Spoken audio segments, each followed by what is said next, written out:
Good afternoon, everyone, and a very warm welcome to everyone who's here with us today for this Pan Elsa session. I'd just like to introduce Elsa. Elsa is the Lady Shri Ram Alumni Organization, and ELSAConnect is the Bangalore chapter. ELSAConnect was started in March, just around the time of the lockdown, when it was felt that the growing body of ELSAs in Bangalore should have a way of staying in touch and keeping together. So what began as a small thought, and it has grown in the weeks and months that followed into something much, much bigger than what I think any of the people who started it really saw it coming this far. And today, ELSAConnect has crossed over 100 sessions. We've had ELSAs talking to us about their dreams, their journeys, their hopes, and just sharing their lives. And it's been a wonderful platform. People feel that they can, come here and speak and not be judged. So cheers to more ELSAConnects. And I hope all of you who are here today will be back again and again to watch these ELSAConnects. I'd also like to say that in this increasingly polarized society, I think ELSAConnect is a wonderful place where we all get to say what we feel, to hear each other and to listen to each other. And I hope that continues. So without further ado, I'd like to hand it over to Sanjari, who's going to introduce our speaker for this afternoon. Thank you. Thanks, Preeti. Welcome, everyone. It's such a joy to meet on this platform. I have the honor and the privilege to welcome one of the most indulgent senior, Geeta Chandran, not only from my college, but also from my school. I've known her I think for decades now, and it's such a joy today to have her on the Elsa platform with us. I don't think she needs an introduction, so I don't think I want to take any more time. I'll hand over next 30 minutes to Geeta, and as she takes us on her journey in the world of dance. Geeta, please join us.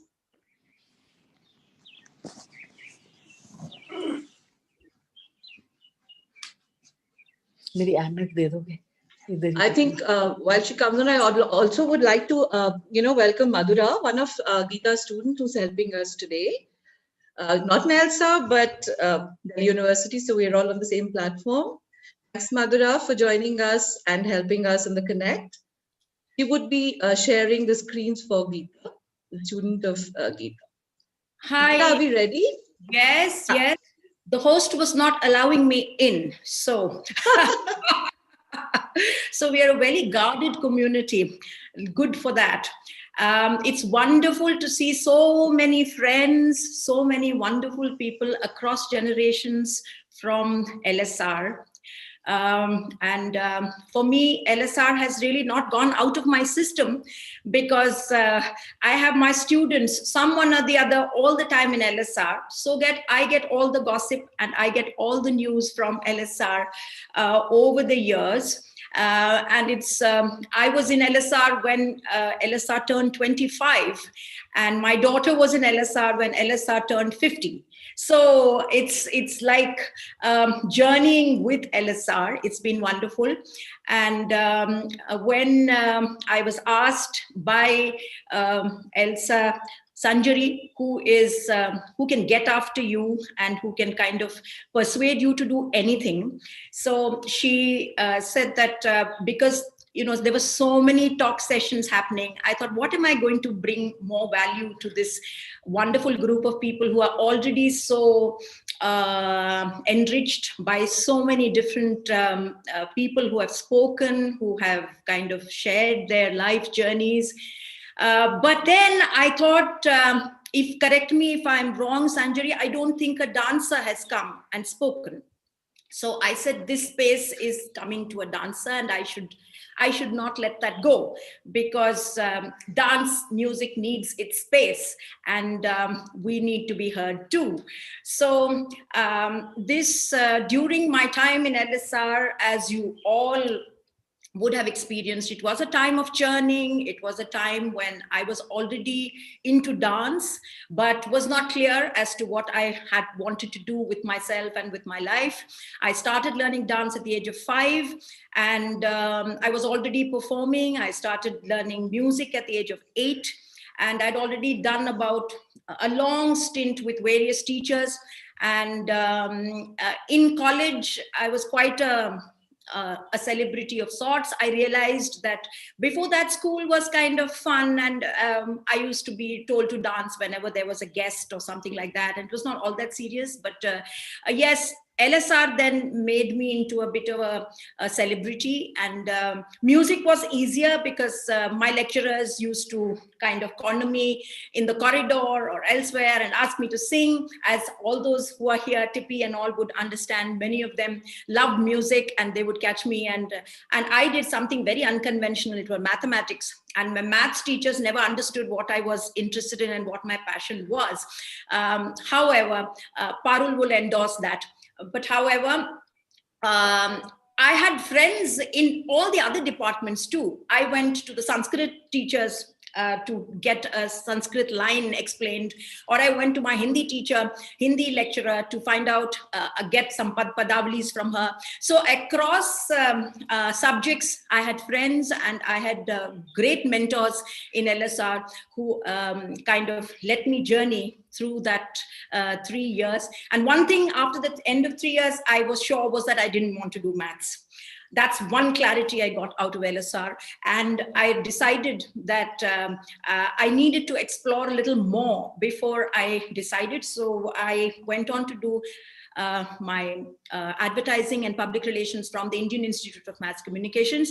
And I realized that dance can also be viewed differently. How, you may ask? Till then, dance was pretty, everybody said I looked wonderful on stage, or somebody said the costume was beautiful, somebody said the jati that you did was excellent. It went on like that. But on doing my IIMC stint, I realized that it could also be viewed as a communication tool in the hands of the dancer, and it can be much more than just an entertainment evening at the end of a seminar, or at the end of a serious debate, intellectual discourse that people have. At the end, we come on as a tag on, and you say you can dance. So that used to disturb me, in fact, and that used to kind of bother me, because dance is such a complete resource in terms of intellect, in terms of philosophy, in terms of spirituality, in terms of aesthetics. There was so much that dance could do and dance was capable of, but we couldn't really put it across, and we couldn't really communicate that. So I had friends in LSR who used to discuss a film with great detail, and would go into every aspect of it, see it through gender, through politics, through sociology. They would discuss a play equally seriously. But when it came to dance, it was always about costume and makeup, and there it ended. So, this was kind of not on. So I decided, initially, my first step was to actually go into English poetry, and to see if the language barrier was the problem.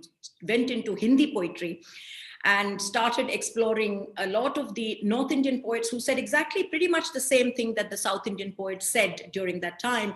Meera, Sur, Vidyapati, Kabir. This fund of knowledge, which was introduced to me by Jamuna Krishnan, who was my teacher and my mentor for a long time. And we lost her just last year.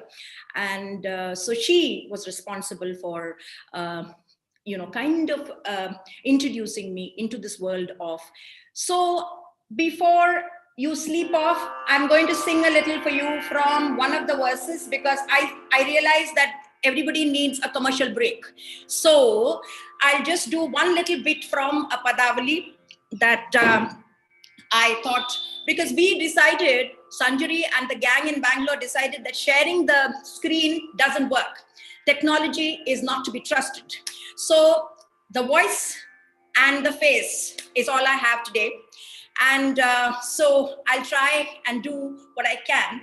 This is a beautiful Surdas Pad, which was taught to me very early, and I still teach it in my class, but it is so simple. Sundar Syam Sundar Bara Leela, Sundar Bolata Bachan Rasal. Everything about Krishna is beautiful. So how would you translate this into dance? So Sundar is such a beautiful word. And when you sing it, it's all the more Sundar. So you have to bring the third dimension. There is poetry, there's music, and then the visual interpretation. So I try to do the piece, just the first line and maybe the last line. And what is beautiful is these Padpadawalis are according to the time of the day, because they are all sung in temples as seva. So this is an Avani Kapad, where Krishna and Balram are coming back to Vrindavan during Godhuli time. Imagine the beauty, the time when dusk time, when everything is, the Godhuli, which means the cows are grazing back, coming back, and when the dust goes up at that time, that's why it's called that haze of that golden light and the haze of the Godhuli which comes up. So that's what the timing of the pad is. So just contextualizing so that you can kind of visualize it for yourselves. Sundara Syama Sundara Baralila Sundara Bolata Bachana Rasala Sundara Syama Sundara Baralila Sundara Bolata Bachana Rasala Sundara Syama Sundara Baralila Sundara Bolata Bachana Rasala Sundara Syama Sundara Baralila Sundara Bolata Bachana Rasala Sundara Syama Sundara Baralila Sundara Bolata Bachana Rasala Sundara Charu Kapola Virajata Sundara Ura Jubani Vanamala Sundara Charu Kapola Virajata Sundara Ura Jubani Vanamala Sundara Syama Sundara Paralila Sundara Bolata Bachana Rasala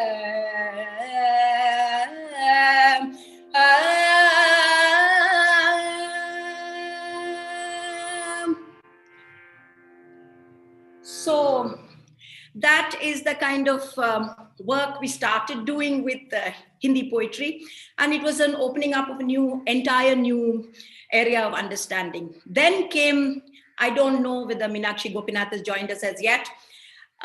She was doing a special international conference on women and war, and this was from Wisconsin. So she asked me if I could come up with a work which talked about women and war.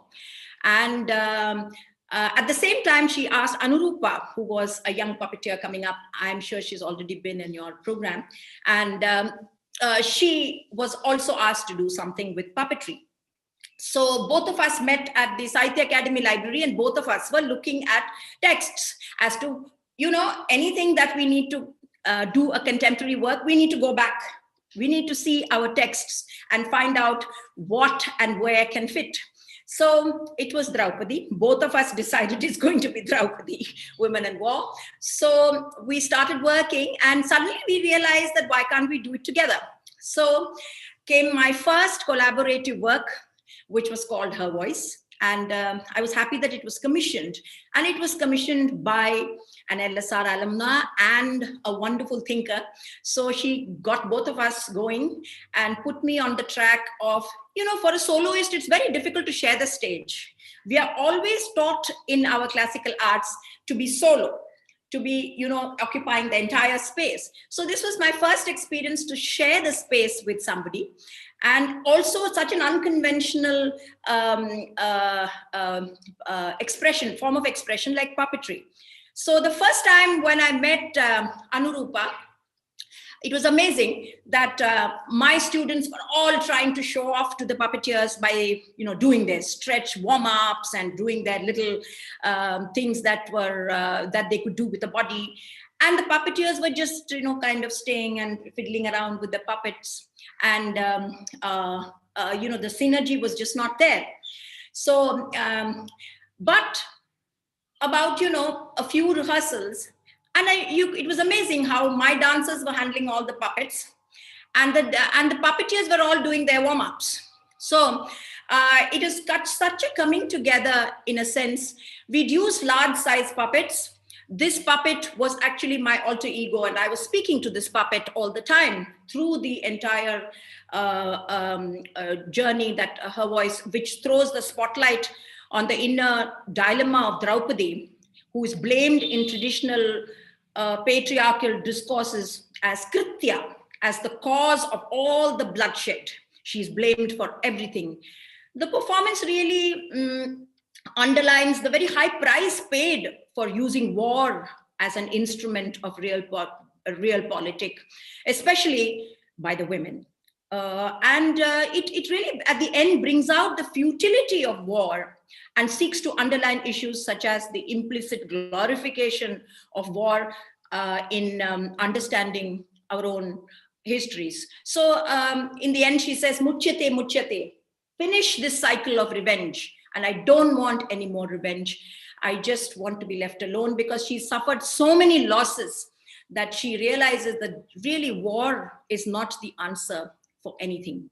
So this was an interesting collaboration, and it made me realize that dance, when juxtaposed with other forms of art, dance, when collaborated or put together with some other forms of expression, comes out with a separate kind of way of expressing, because you have to meet halfway, and both performers need to come and do things together. So this was a very interesting kind of a journey that actually Meenu put us on, and we did many shows of this. We traveled with it, and we remember it very fondly. And the large puppet you saw at the back was really the witness. It was like the watching everything and trying to make sense of what was happening. So this was the first collaborative work that I did. So again, a little commercial break. I'd like to say a jati, because we need to wake you all up. We don't want you all to go into your siesta in the afternoon. Tadiku didiku takadingu takita takading kukuta ding kukuta kukuta dingu takku ding dingu takku drigadatta lang kutaka tadiku didiku takadingu takita takading ding kukuta kukuta dingu takku ding dingu takku drigadatta lang kutaka tadiku didiku ta dinguta takata dingutai dingutai tadiku didiku ta dinguta takata dingutai dingutai tadiku didiku taka didiku takata languta languta. So we have some fabulous bowls in Bharatanatyam, which again I feel are not explored. And whenever I go on and order spikmake, I always say, what is all this rap all about? I'm sure they borrowed it from our tradition of, saying these jatis, which are tongue twisters. And I say, I challenge any of them, all these rappers, to come and sit next to me and say one of these jatis. And then I shall agree how wonderful they are and how they're. So there are many dimensions to dance. It's not just learning a few adavus or a few combinations and just performing. I think it's so exciting. Every day is a learning process, and every day is discovery. So I think we're very fortunate in getting gurus who never boxed us in and said, this is the tradition and you better keep it alive and keep it this way for posterity. They never said that. They would always say, I've created something, see if it works for you. Otherwise, we can always tweak it. We can always kind of add, delete, and we come up with something else. Always taught us that this is something pulsating. This is something that is so real, and it is in the present. And you need to adapt, contextualize. You need to constantly work at the art form so that it keeps traveling. And it's like a flowing stream, and it has to kind of move. It is not something like a museum piece which need to be kept in one corner and, venerated. I don't think that was the attitude at all. Then I must break here to say that in the early 1992, I started Natya Vriksha. Natya Vriksha was like a dream. It was my school where I started teaching. And my teacher made me start teaching. And he said, that's how your journey further would be enhanced. And that's where you'll find yourself. When you teach, there's more clarity. There is a community that comes out of teaching. So I think that was so rewarding because I learned so much by teaching. And when I started looking at pedagogy, I decided that there are many things that are not there in formal education, which need to be, in a sense, brought in when you teach dance, because I realized everybody whom I teach might not become dancers. And so I needed to enrich their lives with something that was meaningful, that stirred their soul, that helped them find themselves, that helped them express, that was catharsis for them, that pushed them and de-stressed them. Because growing up in a city like Delhi, I realized was not easy. And they were all very, very stressed out. So I realized that I'm going to talk about aesthetics, because I created a studio with a lot of effort in putting beautiful things around, so that, because aesthetics cannot be taught, they have to be experienced. You have to be engulfed by it, so that, you realize, develop that eye for beauty.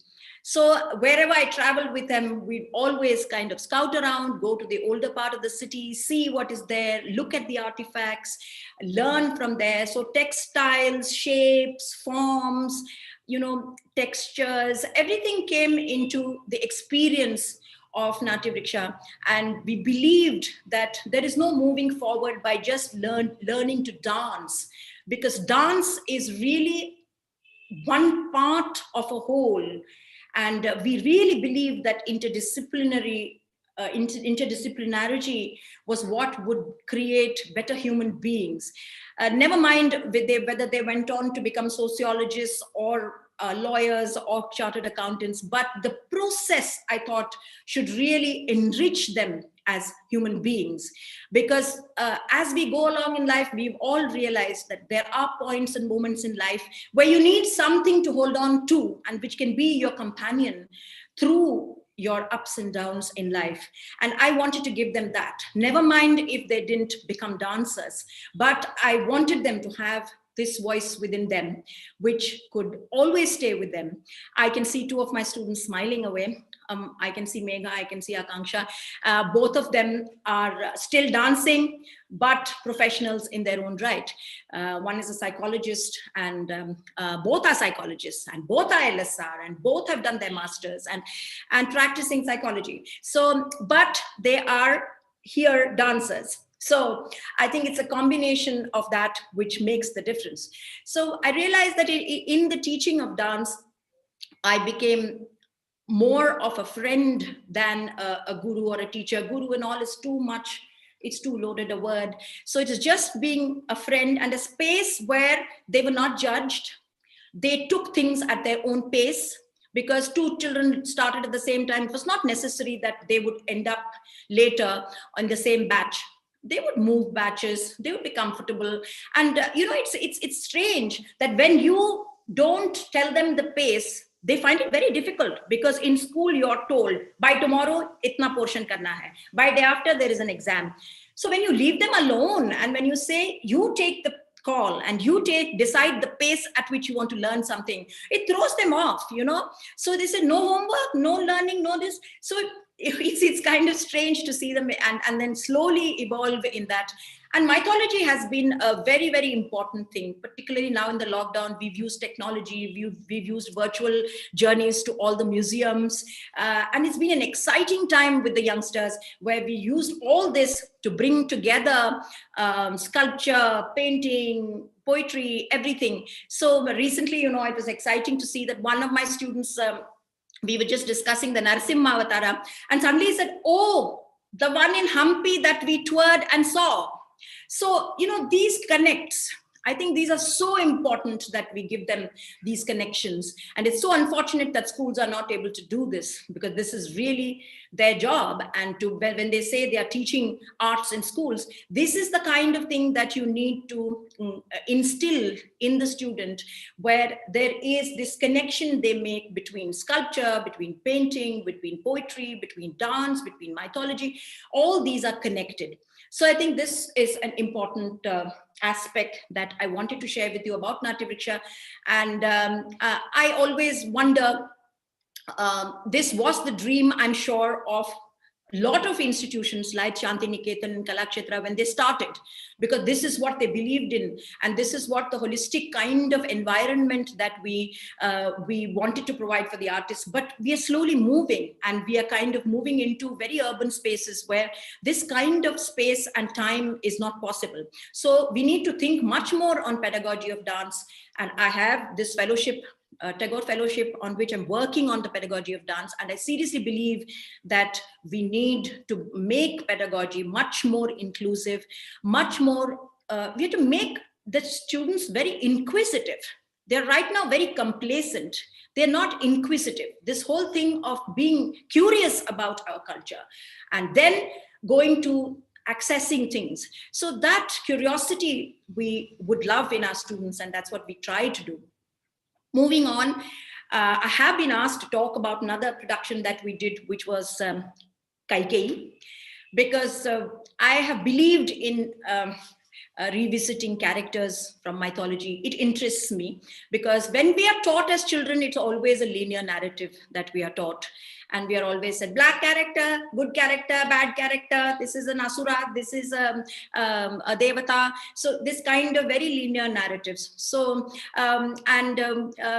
very many of us do not access the primary text. So when I started working on Kaikeyi, who's always villainized, and who's almost in every version of the Ramayana, she is the villain, researching the original Valmiki Ramayana text, working with direct Sanskrit to English, line to line translations and the original script, we found that there's so many facts and events that took place leading to Rama's exile, to the construct of the compelling case for Kaikeyi.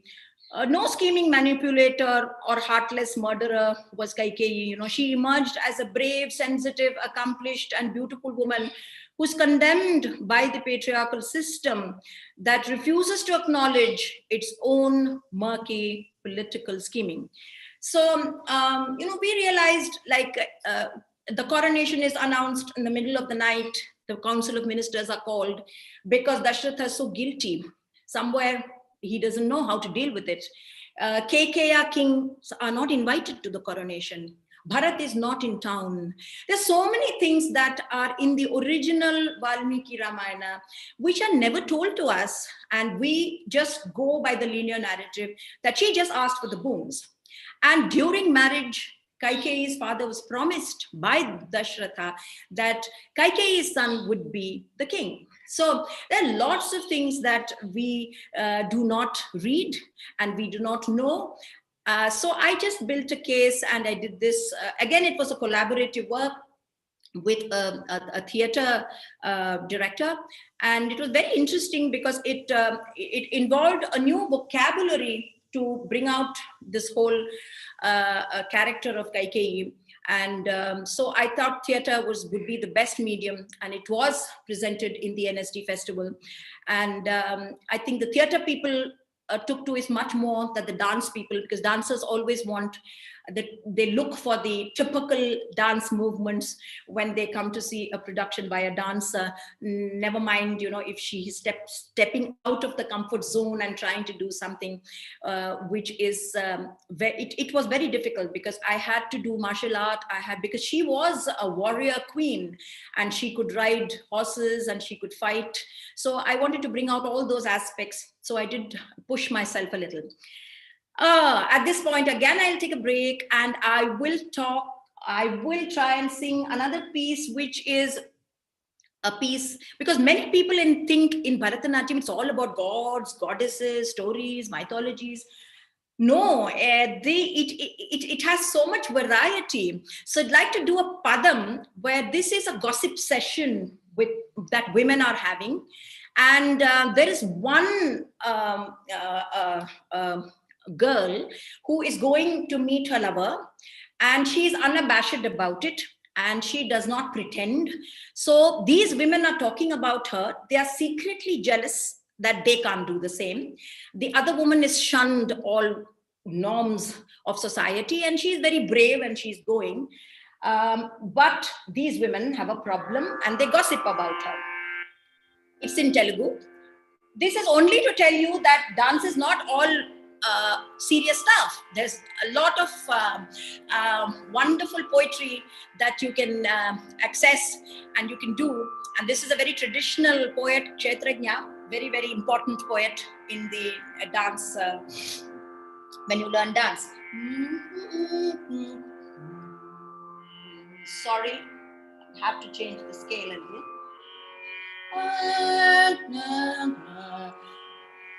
Chudare adinadiche uyalu chudare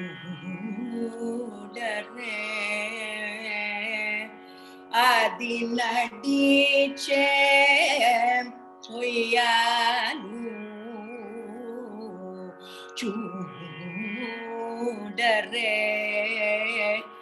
adinadiche uyalu chudare adinadiche uyalu chudare adinadiche uyalu. I just did one line because I just wanted you to know that dance has many, many shades. And when people say dance is boring, I really feel sad. So I want to also break some of these very traditional beliefs that classical is boring, classical cannot be watched, we don't understand the classical. Now, if you just say, see that woman, and it's not rocket science to understand this. I believe that. So I just feel that it is that initiation and it is that initial mental block that people have towards the arts, which needs to be kind of broken, and you can easily enter and view some very, very wonderful, beautiful things. I would here like to talk about my latest work, which has been Anekanta. Anekanta has been very close to my heart because it was a life-changing kind of a work. And because I started working, not working, actually, I did a little bit from a book written by a very close friend on Jaina philosophy, Sudha Regurathan. And I found in that book one section on Anekantapada. It is basically talking about multiple truths and truth not being absolute. And I did a 2-day production on it, 1 day a solo work and the next day a group work. And it was very timely because I felt, looking around, looking at the mess we were in, celebrating multiplicity, in believing that there is not one universal truth or just one way of looking at things. And the Jaina philosophy says exactly this through Anekantavada, where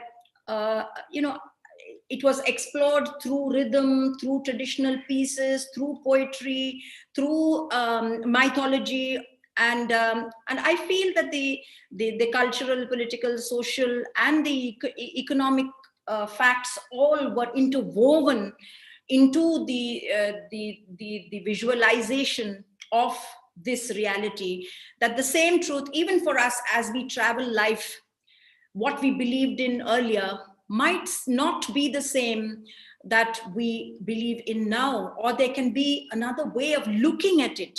The same reality can be looked at very differently, and celebrating the acceptance of multiple truths and of embracing diversity, and its core concept is that there can be multiple interpretations to one universal truth, and each version is as true as the other. So it was very interesting at that time when everything was becoming very monochromatic, and things were being looked at only from one lens. So I thought that this was an interesting opportunity for me to create this mega work which looked at this concept from various angles and from various ways, what the kind of material we had in dance and the way we could kind of approach it. So this was done with many, many dancers, and it required a lot of energy to put this together. And we have been traveling with it, but yes, now we are in a pause mode. So we're still kind of reworking it and trying to see how we can. We used light as a very important choreographic device in this production. And we also used wonderful backdrop, which was done with multiple staircases that lead to different spaces and different ways of reaching the same space through different routes. So it is a very interesting work, and I would like to share it with all of you, God willing, at some point in time. And this was the last finale, where this is a beautiful creature made out of many, many animals. It is from the Odia Mahabharata, and it's called Navagunjara. This form is called Navagunjara. It's got 9 different animals, and Arjuna is believed to have seen this in the forest.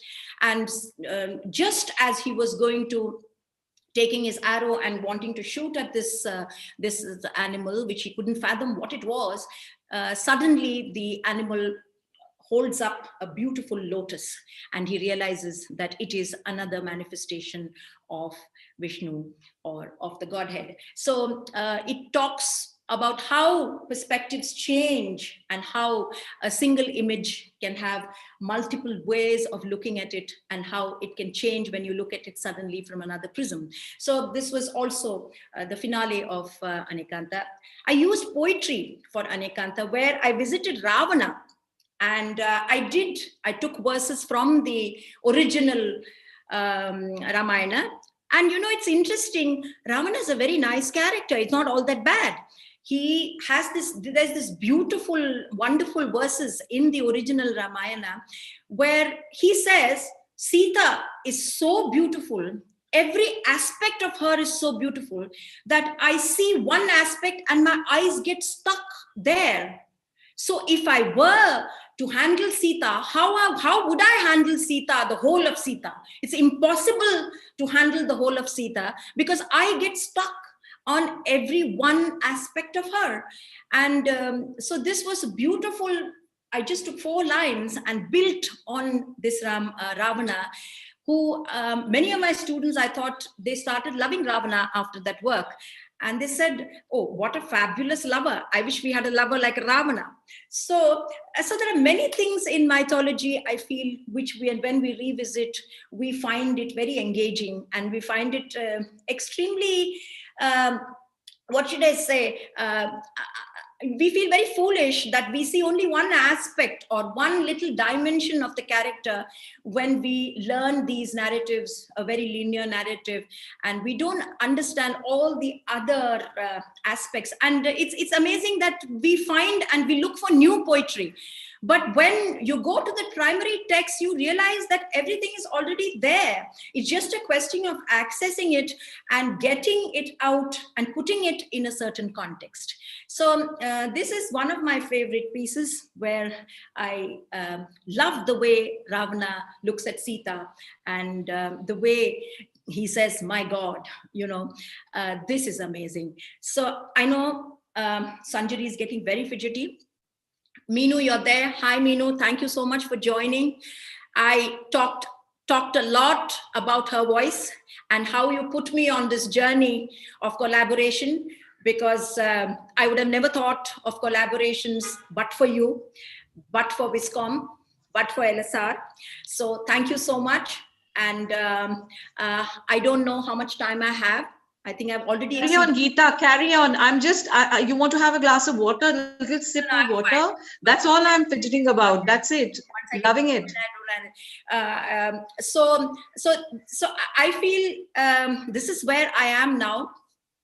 The lockdown. I have to talk a little about the lockdown, because I think this is a point which is going to at least change my life. I started this year very badly. I lost my mother in January. And it was, as it is, very difficult. And in June, of course, I was down with COVID. Tippy, I heard you were down with COVID. Take care. And main bhi saste mein chhoot gayi. I had a mild attack. So within 4 or 5 days, I was back in my studio dancing, because that's therapy for me. If I don't dance, I cannot survive. But jokes apart, in March, we started online classes. And initially, there was this euphoria of discovering online work and discovering technology, discovering a lot of things. But what I realized was that being vulnerable is not a bad thing. And I have friends who have been journeying it with me. And Meenu is one, Parul is one. They know that my mother was everything for me. And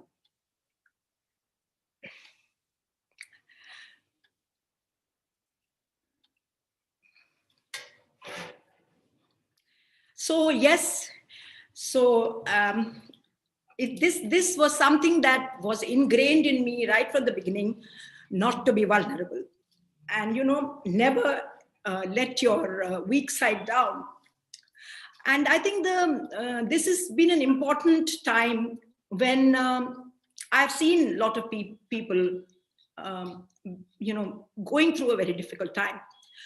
So this taught me that we must tell our children that it's okay to be vulnerable. And we should not let them have this very brave front, because there is a heavy price to pay to put on this act. So I just feel that this has been a lesson through the lockdown, that, it's okay. So I think I'd like to end here and take some questions. When I was talking to Sanjari and the others, this did come up. And I did feel immediately after that, I saw this suicide of this little girl from LSR. And I think if she had reached out to some of us, we would have been able to help. So even if you are in a position, vulnerable position, I think reaching out is important. And reaching out is something that doesn't come easily to us. We want to face it all by ourselves. We want to do it ourselves. We want to say that we are very strong and we are a role model to everybody else. And sometimes it doesn't work. So I just feel that this is a lesson that I have learned, and I'd like to share it with all of you, that it's this kind of friendship and warmth that I think keeps us going and helps us come out of the most difficult and vulnerable situations that we all are in. besides that, I think channels of conversation should be kept open. And with my students, I have done that. More than teaching dance, I think online it has been this managing this large family and trying to keep them happy, trying to keep them upbeat, because I thought, this is my family, this is my extended family, and I need to, come and be there for them. And I have found many of them going a downward spiral. And each one of us have had moments during this lockdown when we've had a downward spiral. So I think hand-holding and keeping channels open is extremely important. Arts are a huge healing factor. I don't think anybody here hasn't picked up a book or listened to poetry or listened to music or danced during the lockdown, because that's the only thing that has kept us going. But unfortunately, the artists are not being talked about. The artists have not been addressed by any section of society. They are pariahs, I feel. They are providing all this catharsis for all of us, but they are not the ones who are being taken care of either by the government or the private sector. And I really worry, because we are online all the time, performing, sharing for free. And this is going to be a very major problem for us. As it is, people were not buying tickets to watch performances. Now you're giving it on a platter, you're clicking a button and you have multiple options of watching X, Y, Z, everything. How is the kitchen? This is a thought that is worrying me, because we are sharing too much online for free. So as Elsa's, this is just something that I want to leave it with you as to how would you kind of address something like this? Would you like the arts to just die as we are speaking? Because I've known Nadaswaram people who play in the temple and who play in weddings, both over, both not happening. They are pushed to suicide.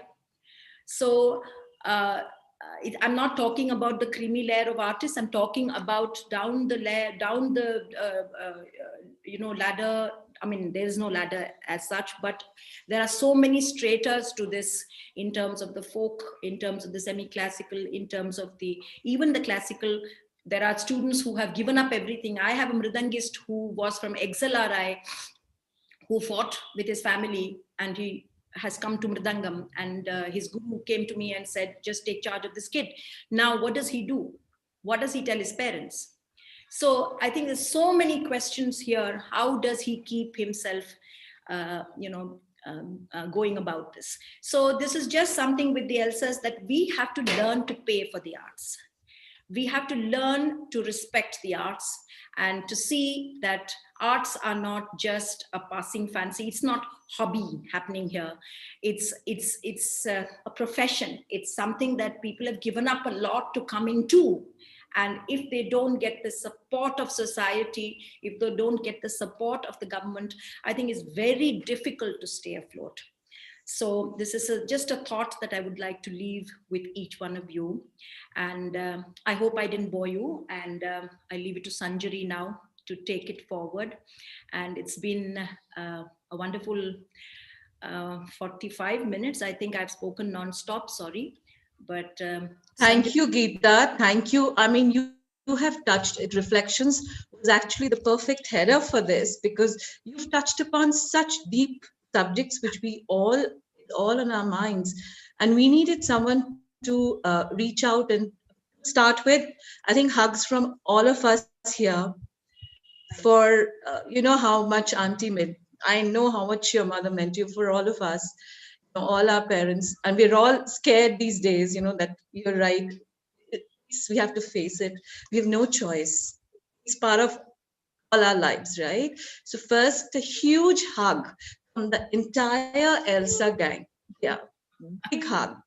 Yeah, and I would first like to invite someone who stood by all of us throughout and is with us today. Thank you, ma'am, for joining us. I would like ma'am, Milakshi Gopinath, ma'am is with us, and I would invite her please join us, ma'am, and share your thoughts with us.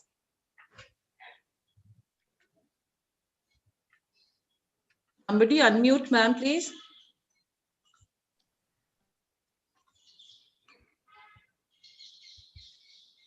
Can't hear you, ma'am. You have to unmute yourself. Yeah, no, again it's gone back. Ma'am, again. Unmute. Okay, is that okay? Yeah, thank you. Well, thank you all. Thank you, Bangalore Elsa, for providing all of us with this truly mesmerizing context. And thank you, Geeta. In many ways, it's not just your persona on stage, but even in your life, you often remind me or you invoke the image of the multidimensional goddess of learning, the goddess of Shri, plenty, and of course, the goddess who stands up against injustice in many ways. I just want to share that you have been an exemplary student because you're always open to learning, to experimenting, to innovating. And you are an exemplary guru because you just don't transmit knowledge, but you embrace your students and all aspects of their life. I know that you counsel them from everything to learning with you, but also about their personal lives, their deportment, how to conduct themselves, how to face an interview, how to conduct themselves when they get a job. I mean, the whole plethora, a true guru with a very contemporary perspective and deeply, deeply entrenched in the classical traditions. Now, that is a very beautiful balance to carry through your life. So, you are an inspiration to all of us. I know how much your students mean to you and how much you mean to them. You really are Akka personified for many of them. Akka is elder sister, as you all know.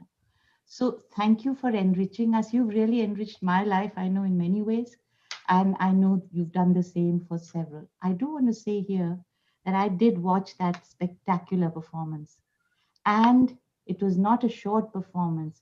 I didn't see anyone move, even shuffle in their chair. It was mesmerizing. As some of you have said, the acoustics were perfect, the backdrops were perfect. Sometimes you see great dancers, but they haven't paid attention to lighting, to costume. This was a total experience and making a very pertinent political point that diversity is what nourishes us, especially at a time when we are seeing so much monochromatic thinking and ideology. And I think she was making, and so all art in that sense is political because it is talking about these perennial issues. I also want to say how lucky Geeta is to have found a partner, or rather, he found her, who's a true feminist.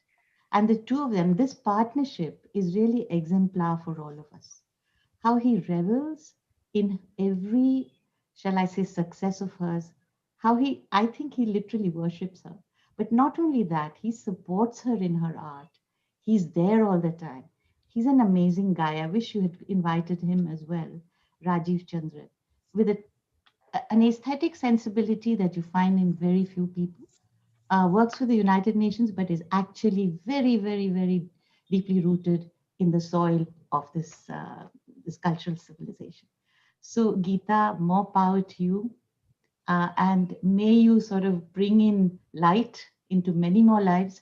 And I'm going to request Sanjari and all of you in the executive, do have Geeta to do 2 or 3 sessions on the resonances, the contemporary resonances of Indian mythology. She's brilliant at it. She's truly brilliant. You know, she makes the connections between myth, folklore, music, poetry, as you've seen. So Geeta, more power to you, and thank you very, very much for having asked me to come today. Thank you. Thank you all. I'm so proud that you're an Elsa, so proud. Unmute yourself, Geeta. You're muted. I can't hear you. Unmute yourself, Geeta, please. We can't hear you. Yeah. No, again, it's gone back. Okay. Can you hear me now? Yeah. Yes, I didn't talk about Rajiv because I was very strictly told that it's all women here, and Rajiv is not allowed in here. So otherwise I would have certainly asked him to come, but I couldn't have journeyed this whole long journey without Rajiv. And I think all of us artists need that eye in front to tell us this works and this doesn't work, and this is something that Rajiv does very, very effectively. And it's now done by Sharanya, who'd always run me down and say, no, mom, this is not working. So I think this, and my students, so when I do even a small production, I have to run it past them. They are my critics, and they give fabulous feedback. And I think that is very, very valuable. When students come up to a certain level where they are equals, and their suggestions and their take on some of the choreographies have been amazing.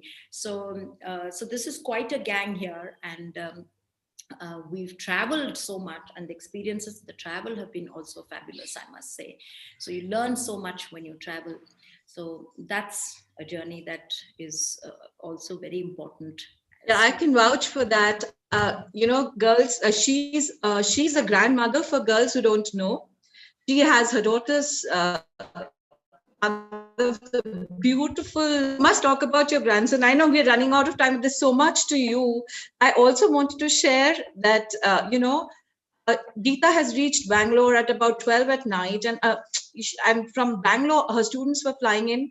I think 8 of her students, and they were driving for 8 hours through the night to go for show. So that's an extended family she has at Vriksha, and the girls are a gang. I agree with it. They're a gang, and then Geeta makes sure that they have a good time. Also, I've seen to that. Yeah, Geeta, would you like to share something?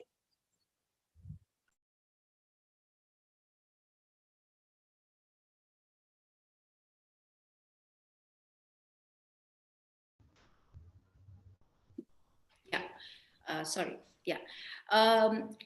Yes, I think the learning doesn't stop in the class, because it's a continuous process. Because when we travel, we learn a lot. And right from arriving at a place, setting up the stage, looking at the tech support, everything, I think is a learning curve. And when they become professionals in their own right, I think all this comes in very, very useful to them when you travel with a teacher. And when we learned, we didn't learn from performers, we learned from gurus. So I think we made a lot of mistakes and learned dheere dheere karke, one by one. We didn't have this kind of facility to travel with a performer. So it was a different. Shahana is here; she would know how it was. They would teach in class, and that's about it. There was no. In terms of other skills, like I used to look so terrible made up initially. My makeup used to be so caked, and we used to put double the amount of makeup, jitna chahiye utna usse double. And we learned the hard way of how making these mistakes and how we used to look terrible. And dheere dheere karke, we didn't have Mac and all these fancy things when we started. We had these terrible local material which we used on our face. And so I think it's all evolving. And learning from performers has its own advantages, because you learn many other skills along the way, and you create it becomes easier. Also, our teachers didn't let us record one little thing in our class. Everything had to be retained here. There was a certain insecurity in that community at that time, because they had been pulled out, they had been disempowered by a certain sociological reasons. And so there was this thing, this art form I will give it to you, but on my own terms. So there were certain very strict. We were not allowed to carry notebooks to our classroom. We were not allowed. We never had a single recorded piece. So today there is recording, there's video recording, there's audio recording, everything just given to the student on a platter. So I think things are moving for the better, and it's becoming easier. But has the quality of dance increased in the same way? No. So I don't know. We can see Vinita Bali nodding away. She's like, yes. So Geeta, there's a question. I think we're so involved in this talk that I've actually not checked the time, and I realized that we'll have online invite Baisakhi Jen if she's there. Please put on your camera and feel free to ask your question, Baisakhi. Is she there, Tanya? Is she still around? Yeah. Hi, I'm there. Can you hear me? Yes, please. Hi. Yeah. Vaishakhi, can you put on your camera, Yeah, please? sure. Just a sec.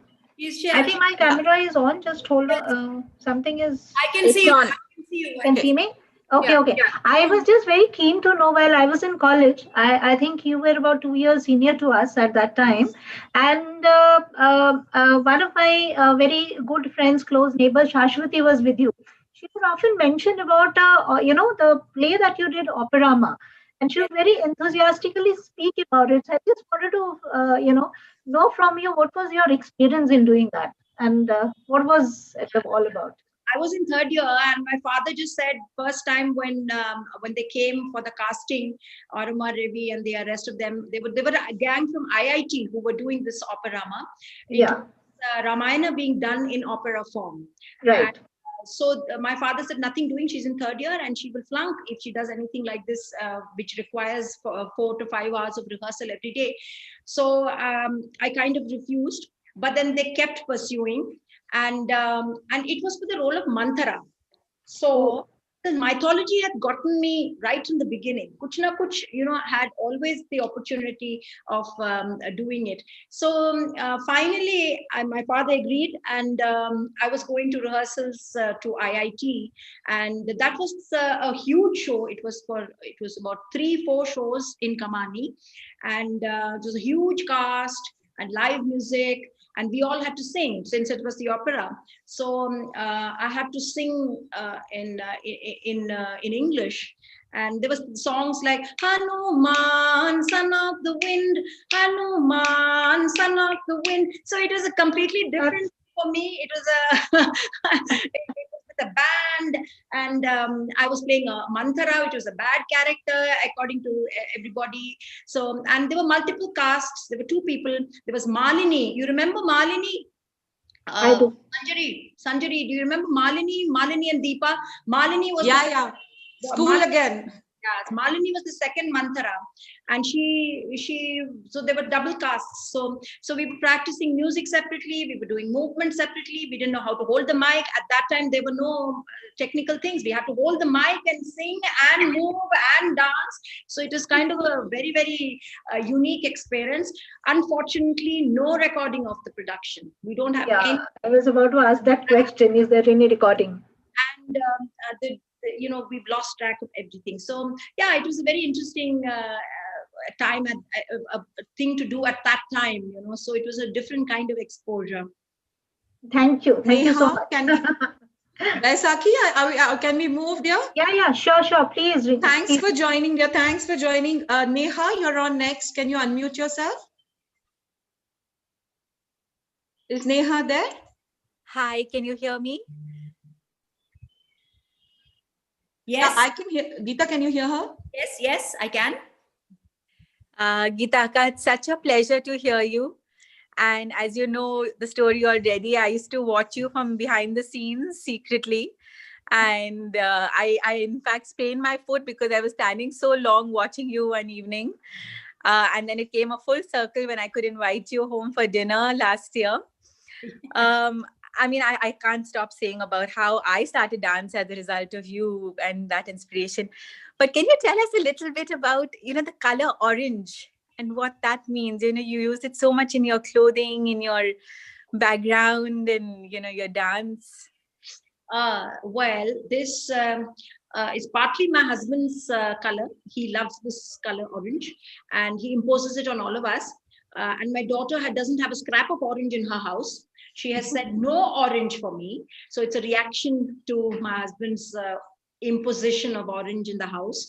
So, but I think it's a color that flatters me, and I like it because it's upbeat, and it just is wonderful to have orange around. So, but too much of it is not very nice. But yes, I should blame Rajiv for that.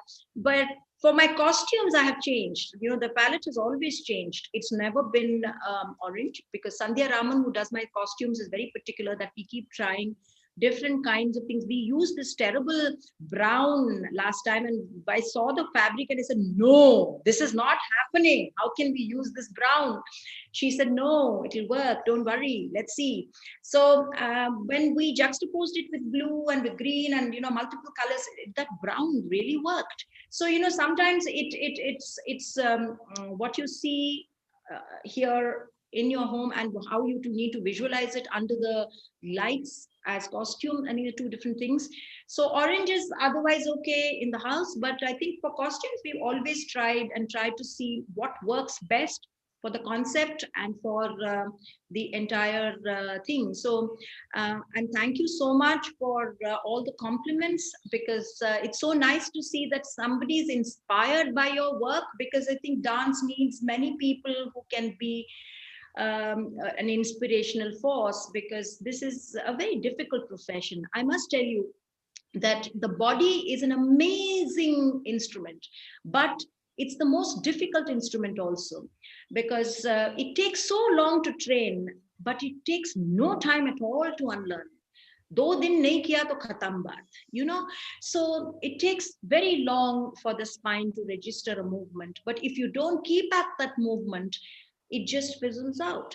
So it's a difficult profession. That's why I feel bad when dancers are not compensated for what they do, because it is hard work at the end of the day. There is so much of, and there's long gestation period. It's not instant gratification. It's not you learn today, tomorrow you become a celebrity. No, there is waiting in the wings. When I remember, when we were growing up, there was no second line of dancers. It was the prima donnas, and that's it. You know, we didn't even know when we are going to ever come on to center stage. We were always in the wings waiting. We were told, abhi nahi, abhi to bahut kaam karna hai, karte raho. This is what we were told. So, you know, there was no second line of dancers. Today, you see young dancers festivals. You see so much being talk about the young dancers, and they should be. I myself have been doing a young dancers festival for the last 15 years with the India International Center for the World Dance Day. So I think things are changing, and the young dancers are finding a voice, and it's so wonderful that they are doing that. So it's a journey, and we need to, but at the end of the day, it's tough. That's what I'm trying to say, that when you see a dancer, please show a little more respect than you would normally do. No, it's not. Okay, Tippy, can we have you, Vandana Kohli, if you can unmute yourself. Tippy, can we have you, please? Geeta, it has been such a pleasure listening to you, and I just wanted to say that every production of yours, I mean the ones that I saw many years ago also, always have this depth of thought in it. So it's many things brought together, as I think MG has put it most beautifully. But I did want to say, when you were showing the photographs of the Ravan and the Sita, and you said that, you know, he was so taken in by Sita because there were so many aspects of her which was so perfect.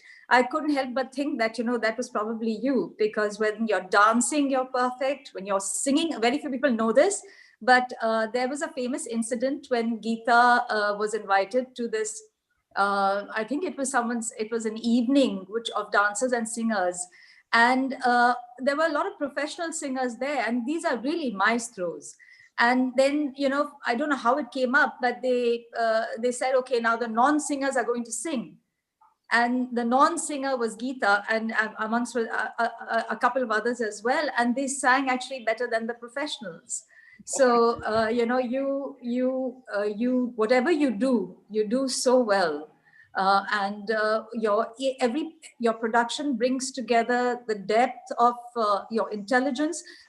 My last comment, when you featured in Of Such Times, every time that film has screened, everybody will ask me, at least 10 people will come and ask me, who was that beautiful lady? Ayo. No, I have to say here, Tippy has been, she, of course, last few years, we've not been in touch too much, but Tippy has done some fabulous photo shoots with me.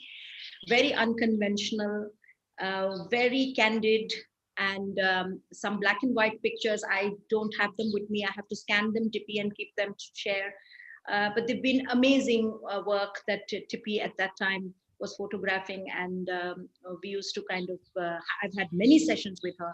One session was particularly remarkable when Sonal Mansingh ji and I were doing a production together, and we asked Tippy to, and I said, Tippy, ab tu sambhal le, because these prima donnas, tu dekh le, tu kar le. So Tippy handled both of us very well, and the shoot went very well, and it came out really well. So Tippy, good, here's to those wonderful days when you had the time and the energy to shoot dance and to kind of be with dancers. I hope you get back to shooting dance. I will. And one last thing, I have a photograph. The only photograph I have hanging in my house is of Geeta in the pose of a Devi. And if I'll share that with the group sometimes. It is outstanding. It's outstanding. So yeah, so I'm going to do that. Thank you. I'm going to do that. Thanks, Tippy. Now, Geeta, we have a question from YouTube. Sonali C is what it mentions. She's asking how much attention and details from the side of the dancer go into all the costumes for the performance, which I think you've already addressed it. But since Sonali C, I don't know what the C stands for, you can just say a line, just address it to her. Sonali, yes, I believe that costume is very important, because not because it's indulgence, it's not indulgence, but I just feel that the traditional costume may not suit the figure of every dancer. So I feel customizing costume and trying to give costume a little more detail just enhances the movements and the lines that the dancer creates while dancing. So each body is different. And so it's not one size fits all. So we need to see what is it that can really work for you. So I believe in customizing costumes, just as I believe in customizing dance for each of my students.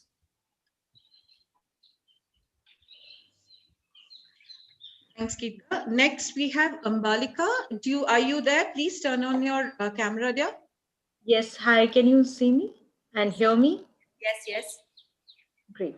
So, Geeta, it was so nice. I only I can appreciate dance and arts. I'm not into anything, but I really love dancing. And one of my friends from LSR is into dancing.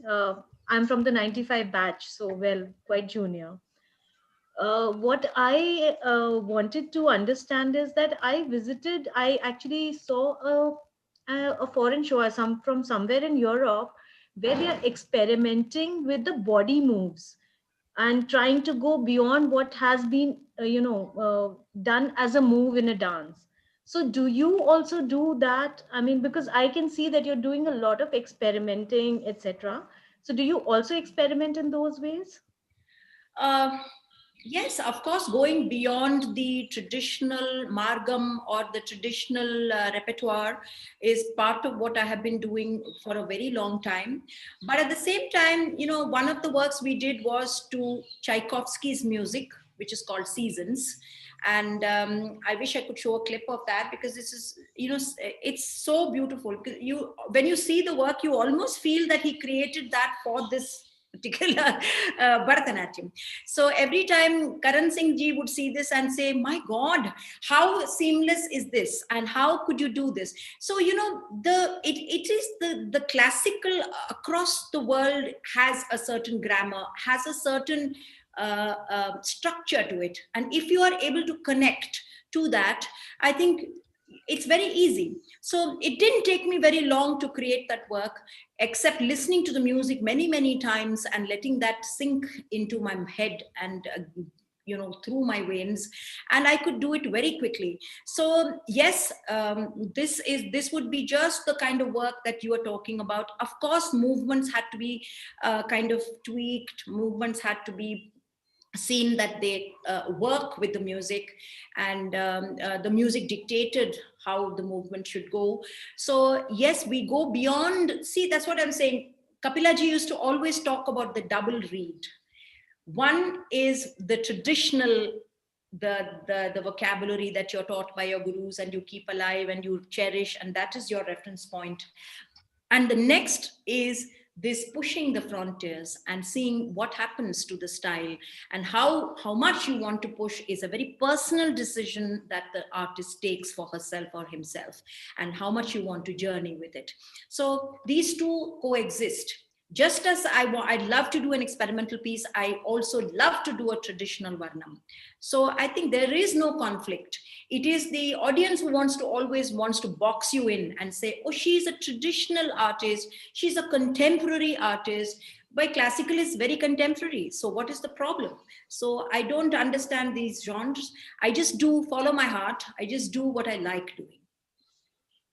Oh, I wish we could have played the clips, Sorry. You want to ask anything else, dear? No, thank you so much. It is so beautiful, Geeta. I really want, whenever you're having a next show in Delhi, I hope I'm able to attend, and I find a way to know that it's happening. And yes, the last sentence I just kind of commented like a typical Elsa. Yes, of course. How I wish we would, she had beautiful clips to share, but, we are facing problems with the Zoom, and we didn't want to lose on time. So we didn't really play any of the pieces, the beautiful pieces she wanted to share. Let's see, it's just the beginning. We're going to have more. Who knows? He might have a show for all Elsas, who knows? Let's work on it. Yumna, next, Yumna, yes, you unmute yourself. I am here. Thank you so much. This has been really delightful. I love the stories and the perspectives and, everything. And I think MG's idea is such a great one. We should really come back to you and say, please talk to us about mythology, because you've done the work and you're such a great storyteller. So my question actually is about composition. When you finish a piece and you perform it, and then you move on to another piece, do you ever end up revisiting that piece, or do you feel that now it's done, it's, came in divine inspiration, it's complete, and now I'm working on something new? What a wonderful question. Every piece is work in progress. I never seal a piece, because what happened to me yesterday has to be brought into the piece. I seriously believe that, art is an extension of your life. And if you freeze a piece, that's my problem with some of the Western ballets, where a piece is frozen and, it is kept as it is. And here, I think that's the beauty of Indian art, that, we keep evolving with a piece. I've gone back to a piece which I learned when I was all of 8. And that piece has traveled with me. I might have done at least 8 interpretations of that piece. So, it can never be frozen. A piece can never be frozen. And my students know that very well. In fact, it's irritating for them, because I teach them something on one class, and next class, when they come back all prepared with that, I do something completely different. So they say, oh gosh, now this basket is going on increasing with ideas. And I feel that is the way to teach. You never should say that this is it, and I'm not capable of doing any more interpretations to this. It's not like that. You have to evolve. When the musician changes, the complexion of the piece changes. So I think the way you sing it, the environment, the total connect with the audience, everything, impacts the piece when you perform it and when you kind of work it out in the studio. So Manodharma is a very important aspect of Bharatanatyam, which is basically improvisation. And I believe in improvisation. If you seal a piece, there is no improvisation. That is why group choreography is up to a point. It's the solo which really works for me, because I am an improvisation person, and in a group there is not much room for improvisation. You can't go and bang into somebody. So I always keep, even in a group, I keep some phrases and some pieces and some areas which are loosely strung, so that improvisation element can be brought in, because improvisation is the beauty. And I have to enjoy my dance first before others enjoy it. If I am bored of a piece, I see many of the youngsters, they practice so much that I find a certain boredom comes into the dance. And if you are bored with the piece, obviously you're not going to kind of, make me feel excited about the piece. There has to be certain uncertainty about it, about a piece when you go on stage. You have to be on tenterhooks. You can't be completely prepared. You have to have that looseness. which is what is exciting. Thank you so much. I think that was just a wonderful response. And, I just wanted to share, we're doing the Art Trust I've been running for 20 years. We're doing a Kalutsav in December for 10 days, just with the fundraiser to go get money to musicians and dancers.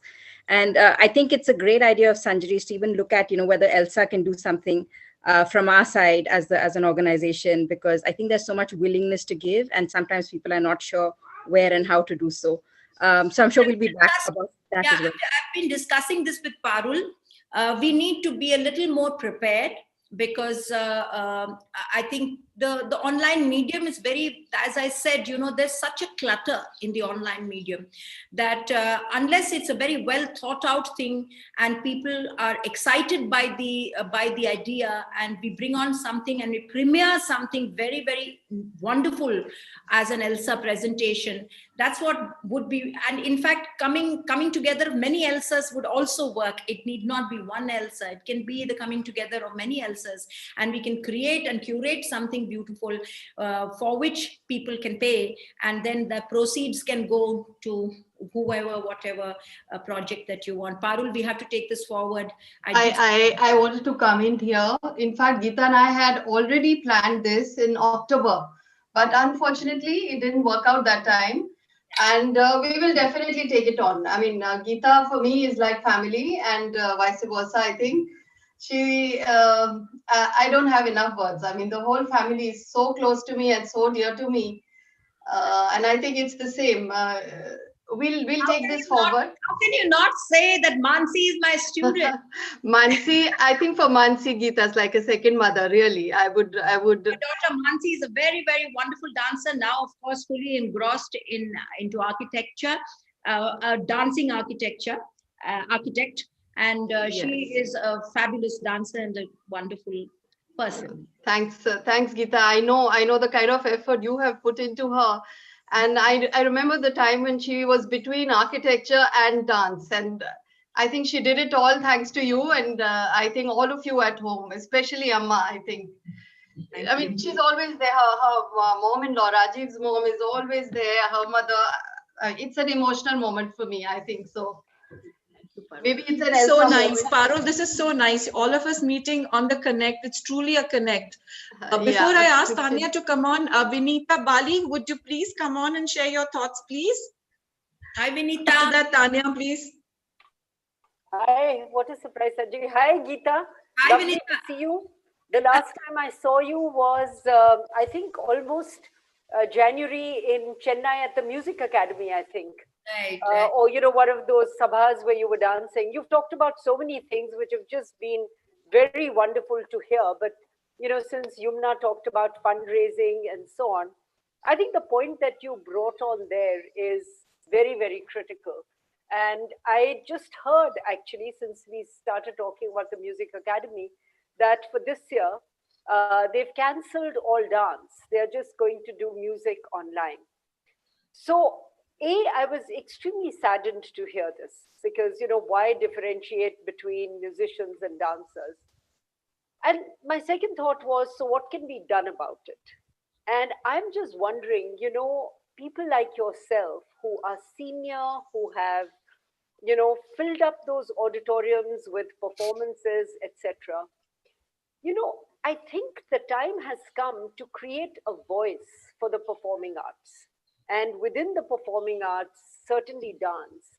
And, are there any thoughts that you have? Because there are several of us who will support you in this, because, we're not just passionate about the arts, we care about the arts, and more important, the life of artists.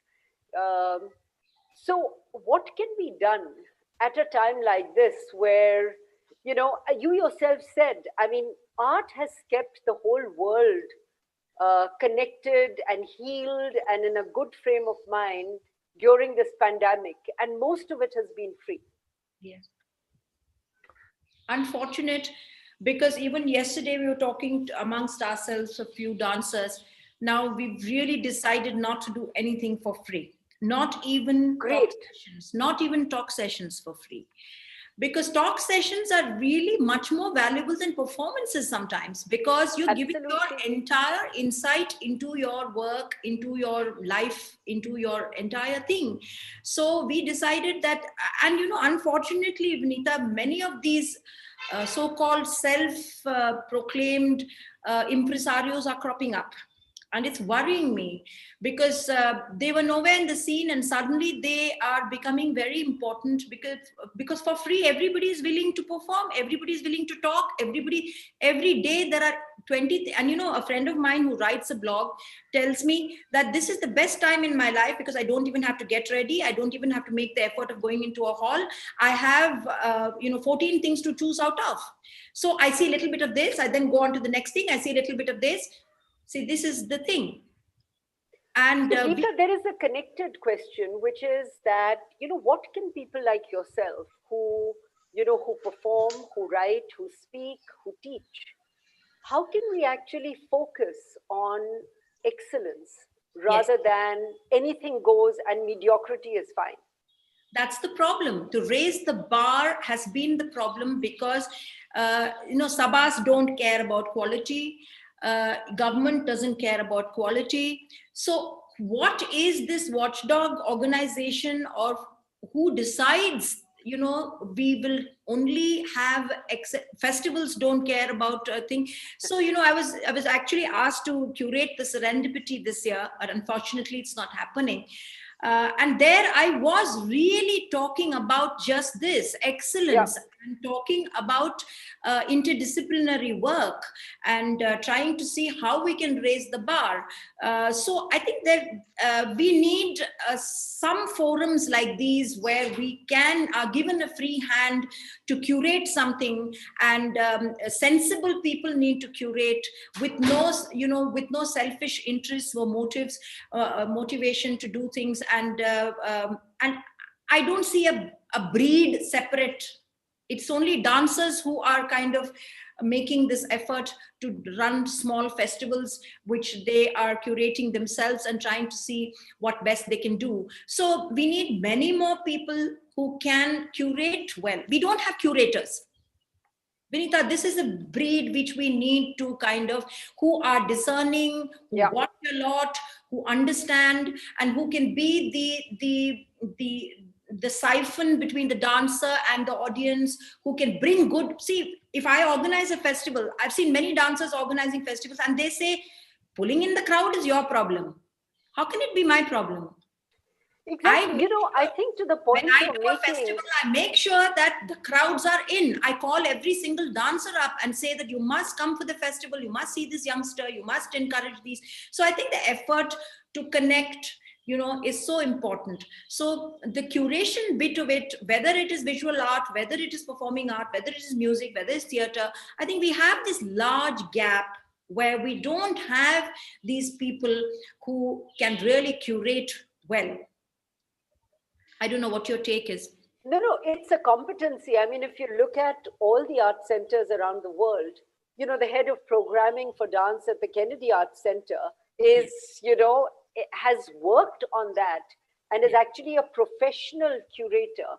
But there are many things that need to be set right. And my only, point for your consideration is that people like yourself who have a voice, who have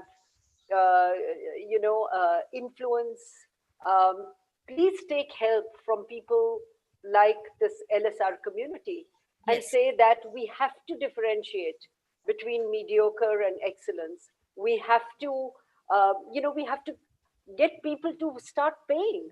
A lot of people are watching, but I don't know with what attention they are watching, because it is free. No, it's very marketing, we say, it's not about eyeballs and footfalls, it's about the level of engagement. Correct. Level of engagement. And I think the thought that is going behind it to raise the bar and to connect, it's chalta hai kind of attitude all around.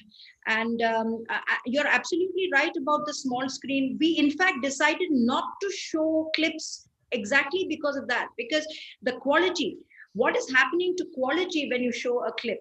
We were worried about that, with with the connectivity and other things. So when that's why I'm not performing online at all, because I am scared about the quality, because the quality it can't be compromised on.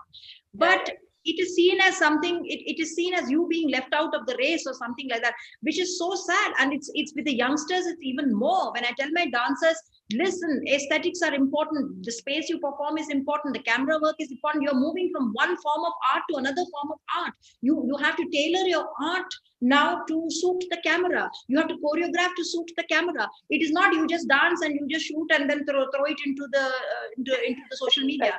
It's not that. So, so much thought needs to go into it. But I'm sorry to say that this is not the level of understanding. It's just shooting it in a single frame, killing it so flat, so boring, that some of the dancers, some of the people who love dance will not like to see dance anymore by seeing this rubbish. Sorry. No, don't say that. Don't say that, Geeta. We're not going to let that happen. We're not going to let that happen.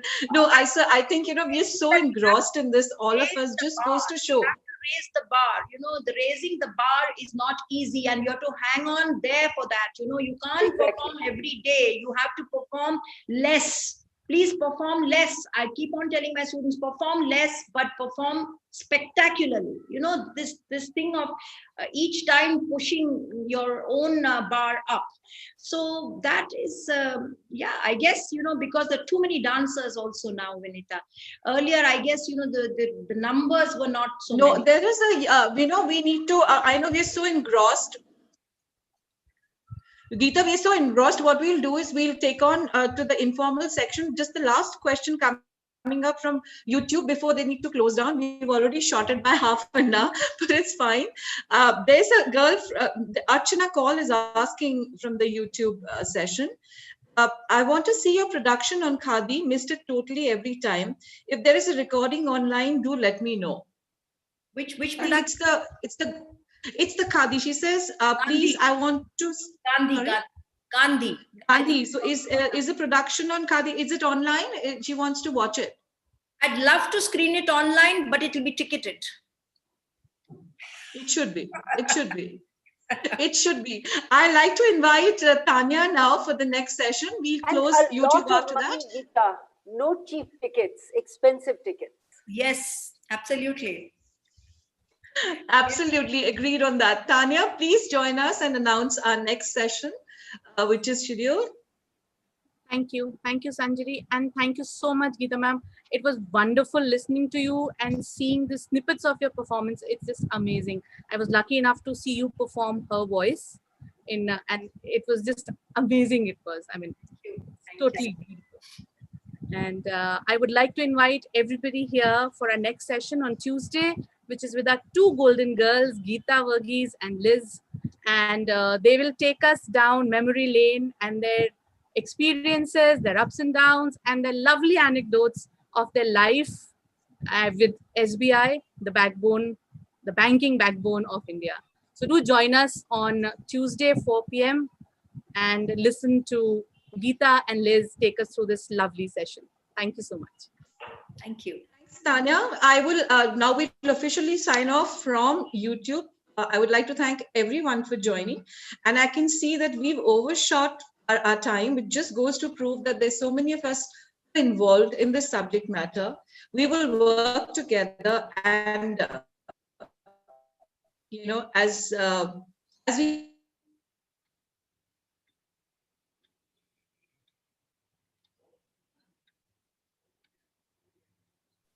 You can't hear me? Yeah, now I can. Okay, so we're going to sign off